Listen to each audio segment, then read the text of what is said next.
सभी लोगों को प्रणाम। मैं माधवेंद्र मिश्रा आपके सामने एक छोटी सी कहानी प्रस्तुत कर रहा हूँ। एक गुरुजी महाराज थे, उनके गुरुकुल में बहुत सारे शिष्य थे। वो सबको पढ़ा रहे थे और सबको अच्छी अच्छी ज्ञान दे रहे थे। एक दिन गुरुजी महाराज को तीर्थ यात्रा जाना था। उन्होंने दो अपने शिष्यों को बुलाया। बुलाने के बाद उन्होंने बोला कि मैं आप लोग को ये चीज़ दे रहा हूँ, इसको मैं आऊँ जब तीर्थ यात्रा से तो मुझे खुशी होनी चाहिए, ऐसा करके इसको रखना आप लोग। और उन्होंने 2 पोटली गेहूँ दिया दोनों शिष्यों को। पहले वाले शिष्य को दिया और दूसरे वाले शिष्य को दिया। पहले वाला शिष्य ने तो क्या किया, उस पोटली को लिया, एक डब्बे में रखा बहुत अच्छी तरह से और उसका प्रतिदिन पूजा पाठ करने लगा। बोला गुरु जी का अमानत है, इसका मैं बहुत सारा सेवा करूँगा। और दिन बाद जैसे ठाकुर जी को भोग लगाते थे वैसे उनको भी भोग लगा के पूजा पाठ करता था। दूसरे जो शिष्य थे उन्होंने क्या किया, ये इस गेहूँ को लेके अपने गांव चले गए और गांव में जाकर उन्होंने अपने पिता से 1 बीघे खेत मांगा।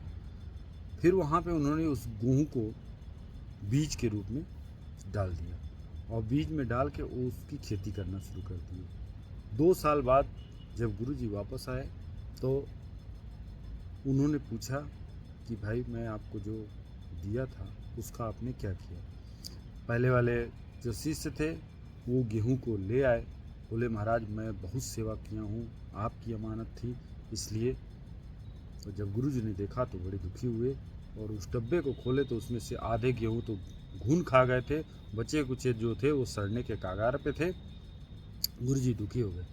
लेकिन जब दूसरे वाले से पूछा कि आपने क्या किया तो वो बोले महाराज मेरे को पता नहीं था कि आप आने वाले हैं, लेकिन मैं उस अमानत को ले आ रहा हूँ, मैं घर पे है मेरे। और उन्होंने घर पे गए, वहाँ से ढेर सारे जो गेहूँ उन्होंने पैदा किया था उन्होंने लेके आए बोरी के में गेहूँ। और जब गुरुजी ने देखा तो प्रसन्न हो गए और उनको बड़े खुशी हुई। ये छोटी सी कहानी केवल मैं आप लोगों को, ये किसी गुरुजी या गेहूँ की नहीं, मैं आपको बताना चाहता हूँ जो आपके पास ज्ञान है, जो आपके पास बुद्धि है, जो आपके पास संस्कार है, उसको आप पोटली में बांध कर उसकी सेवा करने से आपको कोई फायदा नहीं होगा। उस चीज़ को आप विस्तार करें, जितना विस्तार करेंगे, जितना दूसरे को बांटेंगे, उतना ही आपका भलाई होगा। आप वैकुंठ धाम को जाएंगे, आपके कार्य कहीं रुकेंगे नहीं। तो मैं आप लोगों से बस यही प्रार्थना करता हूँ कि जब भी आपको मौका मिले, जिस भी स्थान पे जैसे भी आप हैं, जहाँ रहते हैं वहाँ पे आप अपने ज्ञान को बांटें, अपने कार्य को बांटें, लोगों का सहयोग करें, जिससे आपका कल्याण हो। जय माता दी।